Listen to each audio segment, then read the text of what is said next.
پہلے آزاد افریقی ملک گھانا کی آزادی کے ہیرو اور ریپبلک آف گھانا کے پہلے صدر کوامے نکروما۔ گھانا افریقہ کا وہ پہلا ملک ہے جسے برطانوی سامراج سے آزاد کروانے کا اعزاز نکروما کو حاصل ہے۔ ریپبلک آف گھانا مغربی افریقہ میں واقع ہے۔ گھانا کا لفظی معنی جنگجو بادشاہ ہے۔ برطانیہ نے 1874 میں اس سرزمین پر قبضہ کیا تھا اور اس کا نام گولڈ کوسٹ رکھ دیا تھا۔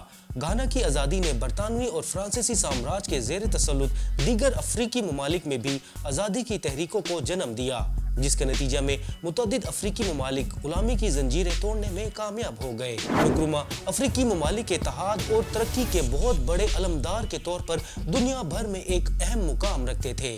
وہ مصر کے صدر جمال عبد الناصر کے بعد آرگنائزیشن آف یونٹی کے چیئرمین بھی رہے۔ نکروما دنیا کے وہ واحد لیڈر ہیں جو امریکی CIA کے ہاتھوں اپنی حکومت کے خاتمہ کے بعد جب جلا وطن ہوئے تو ایک دوسرے افریقی ملک گینی کے صدر احمد سکو تورے نے انہیں اپنے ملک کا شریک صدر بنا دیا۔ نکروما افریقی دنیا کے انتہائی پڑھے لکھے اور ذہین لیڈر تھے۔ نکروما 1909 میں نکرو فل میں پیدا ہوئے۔ 1930 میں انہوں نے گریجویشن کرنے کے بعد ایک رومن کیتھولک اسکول میں بطور ٹیچر ملازمت اختیار کر لی۔ 1935 میں نکروما مزید تعلیم کے لیے امریکہ چلے گئے، جہاں انہوں نے 1939 میں لنکن یونیورسٹی سے ڈگری حاصل کی اور ایک دوسرے تعلیمی ادارے بیچلر آف سیکرڈ تھیولوجی کی ڈگری حاصل کی۔ 1942 میں نکروما نے سائنس ان ایجوکیشن میں MA کیا اور 1943 میں فلسفی میں MA کی ڈگری حاصل کی۔ تعلیم کے بعد وہ لنکن یونیورسٹی میں بطور لیکچر خدمات سر انجام دینے لگے۔ اسی دوران نکروما امریکہ اور کینیڈا کی اسٹوڈنٹس آرگنائزیشن کے صدر منتخب ہو گئے۔ امریکہ میں اپنے قیام کے دوران وہ فیلڈیلفیا اور نیو یارک شہر کے مختلف گرجا گھروں میں تعلیم بھی دیتے رہے۔ امریکہ میں قیام کے دوران ہی نکروما کے تعلقات ایسے دانشوروں سے استوار ہو گئے جو کارل مارکس کے نظریات سے بہت متاثر تھے اور جنہوں نے نکروما کو بھی کمیونسٹ نظریات کا حامل بنا دیا۔ مئی 1945 میں نکروما لندن چلے گئے، جہاں انہوں نے لندن اسکول آف اکنامکس میں داخلہ لے لیا۔ یہاں ان کی دوستی ایک انقلابی دانشور جارج پیڈمور سے ہو گئی، جن کی مدد سے نکروما نے مانچسٹر سٹی میں 5ویں پین افریقن کانگریس منعقد کی۔ بعد ازاں انہوں نے ویسٹ نیشنل سیکریٹریٹ کی بنیاد رکھی اور افریقہ سے نو آبادیاتی نظام کے خاتمے کے لیے کام کرنا شروع کر دیا۔ نکروما خود اس تنظیم کے نائب صدر رہے۔ دسمبر 1947 میں نکروما واپس اپنے ملک چلے گئے، جہاں انہیں یونائٹڈ گولڈ کوسٹ کنونشن کا جنرل سیکرٹری بننے کی پیشکش کی گئی، جو انہوں نے قبول کر لی۔ یونائٹڈ کنونشن اپنے ملک کی آزادی کے لیے کام کر رہا تھا۔ فروری 1948 میں افریقن ایکس سروس مین نے روز بروز بڑھتی ہوئی مہنگائی کے خلاف جلوس نکالا تو پولیس نے ان پر فائرنگ کر دی، جس کے رد عمل کے طور پر ملک کے متعدد شہروں میں ہنگامے پھوٹ پڑے۔ انگریز حکومت نے سمجھا کہ ان ہنگاموں کے پیچھے یونائٹڈ گولڈ کوسٹ کنونشن کا ہاتھ ہے، لہٰذا نکروما سمیت کنونشن کے اہم لیڈروں اور کارکنوں کو گرفتار کر لیا گیا۔ نو آبادیاتی حکومت کی طرف سے نکروما کی گرفتاری نے انہیں ملک بھر میں شہرت کی بلندی پر پہنچا دیا اور 1948 کی یوتھ موومنٹ کے وہ سرکردہ لیڈر بن گئے۔ بعد ازاں نکروما نے ملک بھر کے دورے کیے اور اعلان کیا کہ ملک کو خود مختار حکومت کی ضرورت ہے، جس پر انہیں عوام کی بھرپور حمایت حاصل ہو گئی اور وہ برطانوی حکومت کے خلاف اٹھ کھڑے ہوئے۔ نکروما نے بطور خاص خواتین پر زور دیا کہ وہ بھی ملک کی آزادی کے لیے مردوں کے شانہ بشانہ جد و جہد کریں۔ ٹریڈ یونینوں نے بھی نکروما کا ساتھ دینے کا اعلان کیا۔ 1949 میں نکروما نے باقاعدہ ایک سیاسی جماعت بنانے کا اعلان کر دیا، جس کا نام کنونشن پیپلز پارٹی رکھا گیا۔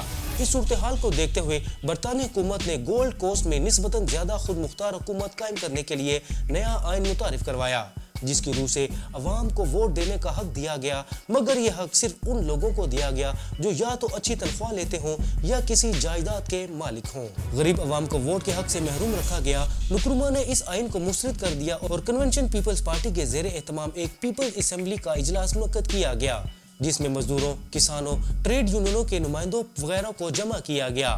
پیپل اسمبلی نے برطانوی حکومت سے مطالبہ کیا کہ تمام عوام کو بغیر کسی تفریق کے ووٹ دینے کا حق دیا جائے۔ اکتوبر 1949 کو نکروما نے اپنی پارٹی کے ذریعے حکومت کو آئین میں ترامیم کی باضابطہ تجاویز دیں۔ برطانوی حکمرانوں نے ان تجاویز کو یکسر مسترد کر دیا، جس کے جواب میں نکروما نے جنوری 1950 میں پازیٹیو ایکشن کے نام سے حکومت کے ساتھ عدم تعاون، بائیکاٹ اور سول نافرمانی کی تحریک شروع کر دی، جس پر حکومت نے نکروما اور ان کے تمام ساتھیوں کو گرفتار کر لیا۔ نکروما کو 3 سال قید بامشقت کی سزا سنائی گئی۔ نکروما اور ان کے ساتھیوں کی گرفتاری سے حالات مزید خراب ہو گئے اور پورا ملک افراتفری کی نظر ہو گیا۔ ادھر دنیا کے دیگر ممالک نے بھی برطانوی حکومت کو شدید تنقید کا نشانہ بنایا اور گرفتار سیاسی قیدیوں کی رہائی کے علاوہ گولڈ کوسٹ کی آزادی کو بھی اہم ضرورت قرار دیا۔ برطانوی حکومت نے مجبور ہو کر بالآخر گولڈ کوسٹ سے نکل جانے کا فیصلہ کر لیا۔ اس مقصد کے لیے 5 سے 10 فروری 1951 کے دوران حق بالغ رائے دہی کی بنیاد پر عام انتخابات کا انعقاد کیا گیا۔ نکرومہ اور ان کے ساتھی جیل میں ہوتے ہوئے بھی بڑی تعداد میں انتخابات جیت گئے۔ نکرومہ کی جماعت کنونشن پیپلز پارٹی نے قانون ساز اسمبلی کی 38 میں سے 34 سیٹیں جیت لی۔ 12 فروری 1951 کو نکرومہ کو رہا کر دیا گیا اور برطانوی گورنر چارلس ایڈن کلارک نے انہیں ملاقات کی دعوت دی اور حکومت بنانے کا کہہ دیا۔ 20 فروری 1951 کو قانون ساز اسمبلی کا اجلاس ہوا اور نکرومہ کو لیڈر آف دی ہاؤس چن لیا گیا۔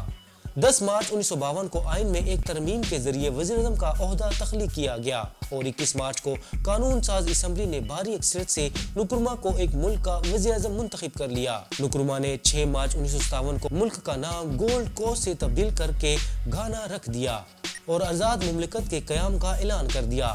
نکرومہ کو قوم نے نجات دہندہ کا لقب دے کر زبردست خراج تحسین پیش کیا۔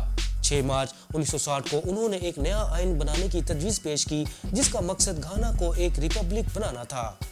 19، 23 اور 27 اپریل 1960 کو صدارتی انتخابات اور نئے آئین کی منظوری کے لیے ریفرینڈم کروایا گیا۔ نکرومہ کو اس صدارتی انتخاب میں بھاری اکثریت سے صدر منتخب کر لیا گیا۔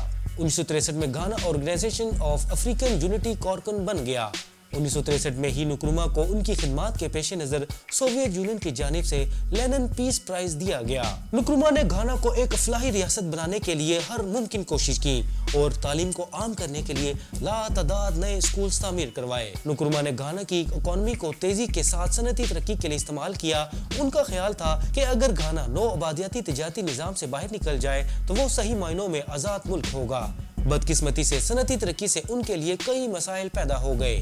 انہوں نے جو منصوبے شروع کیے وہ کامیاب نہ ہو سکے یا غیر ضروری تاخیر کا شکار ہو گئے۔ نکرومہ کی کوششوں کے باوجود گھانا مغرب کے اثر و رسوخ سے باہر نہ نکل سکا۔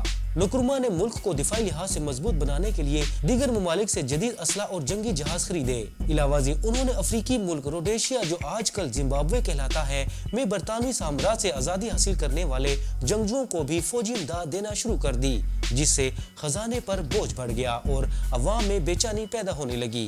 اس صورتحال سے فائدہ اٹھاتے ہوئے امریکی CIA نے گھانا کے چند اقتدار پرست فوجی جرنیلوں کو ساتھ ملایا اور جب نکرومہ فروری 1966 میں شمالی ویتنام اور چین کے سرکاری دورے پر تھے ایک فوجی بغاوت کے ذریعے ان کی حکومت کا تختہ الٹ دیا۔ نکرومہ اپنی معزولی کے بعد کبھی واپس گھانا نہیں گئے بلکہ دوست ملک گینی میں جلا وطنی کی زندگی اختیار کر لی۔